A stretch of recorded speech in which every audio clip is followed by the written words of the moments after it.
The Last 10 Years is a movie that I loved watching. It became one of my favorite movies, and I don't have many. I mean, I do have some. My favorite movies are all animated, or most of them. It's Your Name, it's A Silent Voice, and it's Whispers of the Heart. I really love those movies. I also like children's movies because they are like simple, but at the same time, they're so deep and beautiful. That's what I think of Japanese movies as well.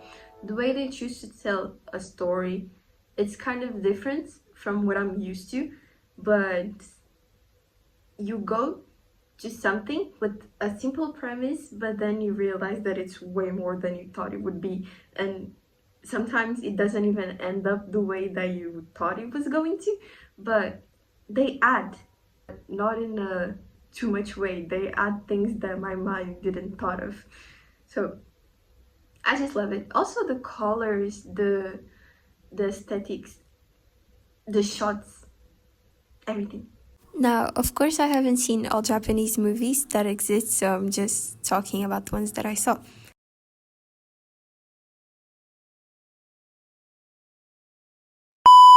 This movie starts in 2011 in a hospital, where the protagonist Matsuri is showing a sick woman videos of a place she probably couldn't go anymore. Matsuri is in a wheelchair because she's sick too. Even though they're in a hospital, the scene doesn't feel completely sad because it has like a bright color. It's rather an indication of the beginning of something new. Maybe the movie is trying to trick us into thinking that everything is going to be okay. Because things are clear and they're both happy even though they're both sick. The woman ends up giving Matsuri a new camera. However, the brief moments of clarity are quickly replaced by the lack of light in the scenes. The woman dies, and now Matsuri has to deal with the idea of death being so close to her. Matsuri is always surrounded by the sakura flowers, and they are the first thing she records with her camera.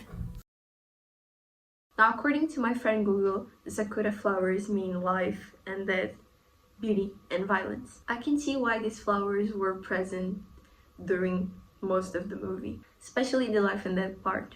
However, beauty and violence will also find their place in this movie. When Matsuri gets discharged from the hospital and goes home, we get to see more about her family, her home, and especially her room.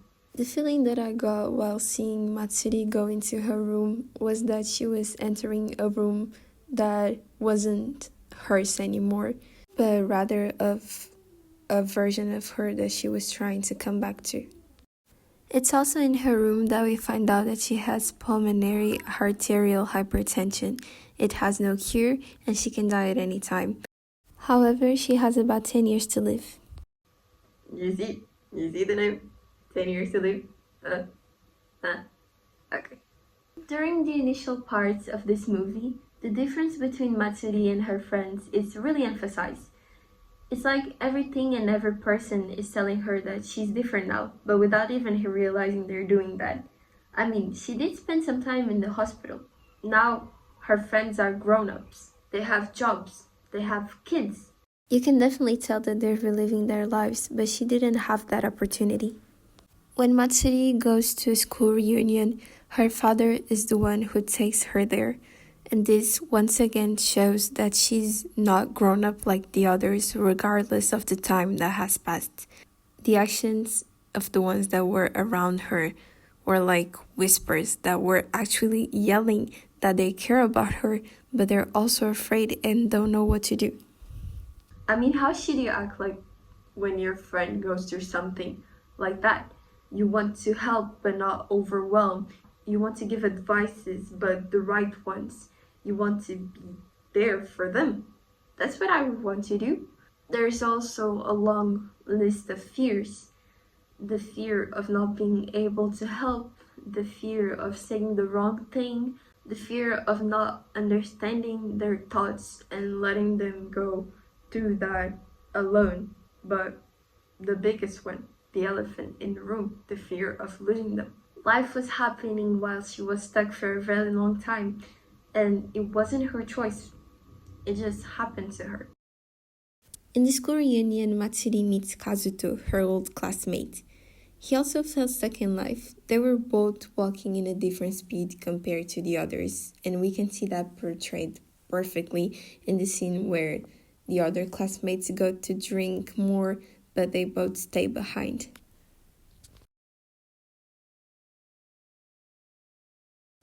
Life wasn't great for Kazuto. While Matsuri was having trouble finding a job because she didn't finish school and she had a disease, adulthood also got to Kazuto, but in a different way. Kazuto, because of that, ends up jumping from the window of his apartment after the reunion, and we get a glimpse of what adulthood meant to him. It meant confusion, it meant loneliness. He was alone even though he had parents. It was like he was no longer living but dragging himself through life. After him jumping from his window, he doesn't die. Great. His friend and Matsuri go to the hospital because his parents couldn't go.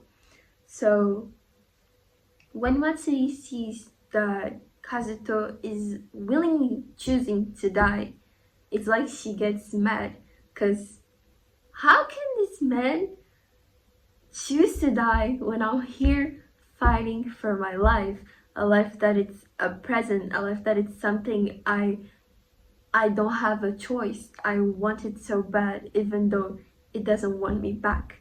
It kind of led to an argument. It wasn't an argument because she talked and he was like, so yeah.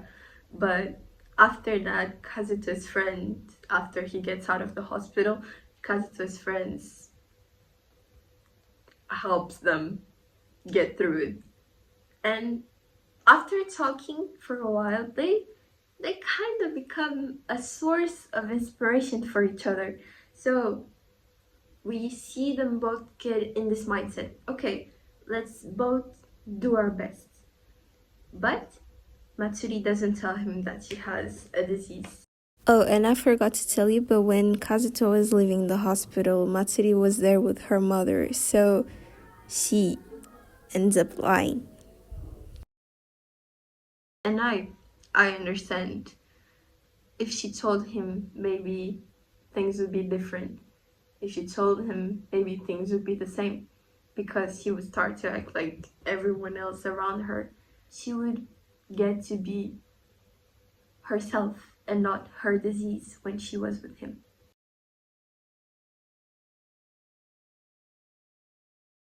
This phrase resonated so much with me because I have a really bad memory. So I like to take photos of everything and the videos of everything, of people's faces, of the sky, of the way the light touches something. And I don't do it to show to other people, but to remember, to immortalize, to keep it for myself and see it when I forget about it. I wonder if that's why her first video was of the flowers at the lady's funeral, so that day with the bed of the dead, but the beauty of the lady and the flowers was kept forever alive.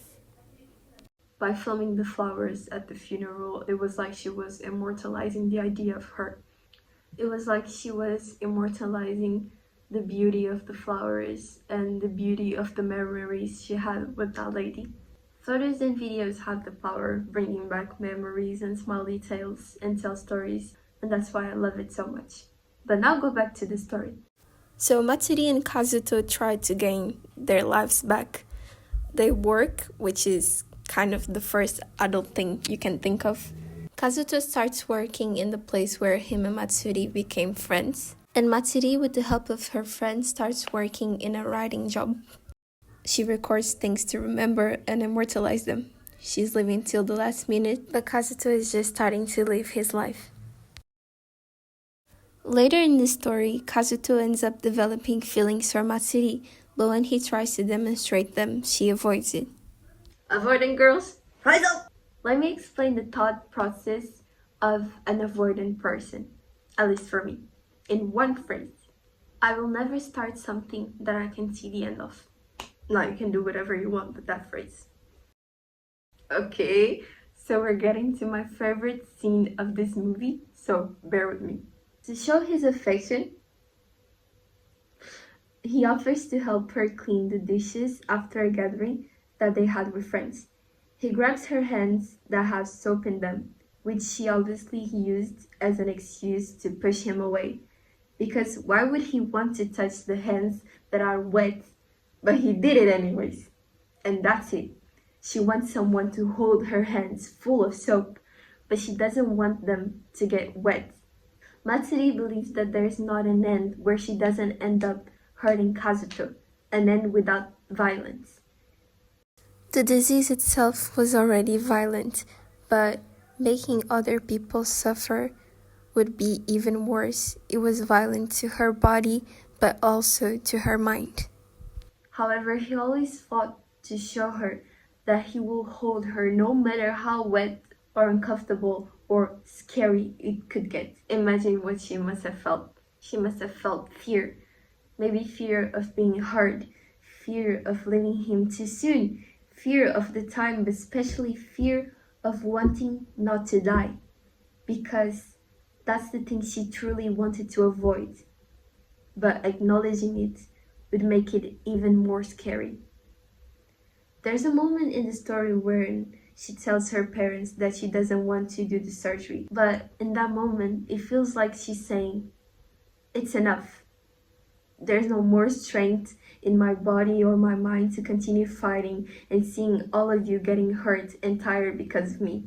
Instead, all she says is, we all look so pathetic. As if she was draining the strength that they had. This made me think of love.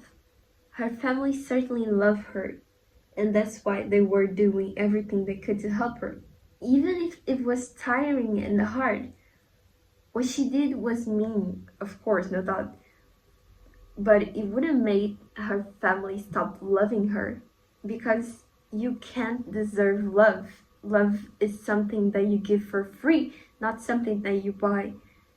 That's why when you try to make someone like you by works, it doesn't work. They will like what you can do for them and not who you are. So I ask you, in the moments where you can't offer anything, who would want to stay with you? Who would fight to stay with you?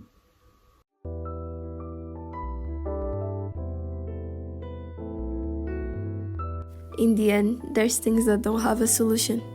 Her disease did not have one. But she and Kazuto learned that what mattered was what they did with the time that they spent together, even if that turned death into something more scary. Kazuto knew that all the I love yous that he told her would not make her stay, but at least he said all of them. The beauty of the memories that they had was the most precious part of their lives. Life does indeed end. We're just passengers in this life. And I believe that we should enjoy the gift of life that God gave us with boldness and happiness. Being happy for the small things and the big ones too. Enjoy life with wisdom, without shame, without regrets. Make life worth living, even if there's only one day left to live. If you could live another 10 years, what would you do? I hope you liked today's video. It's definitely different from what I'm used to. I was definitely nervous. I thought it would be easier to talk, but I think with time I'll get better at it. I love movies in general and I love talking about movies, so I want to get better at doing these kind of videos. And yeah, I hope you liked today's video. Give a like and subscribe and tell me in the comments what are your favorite movies.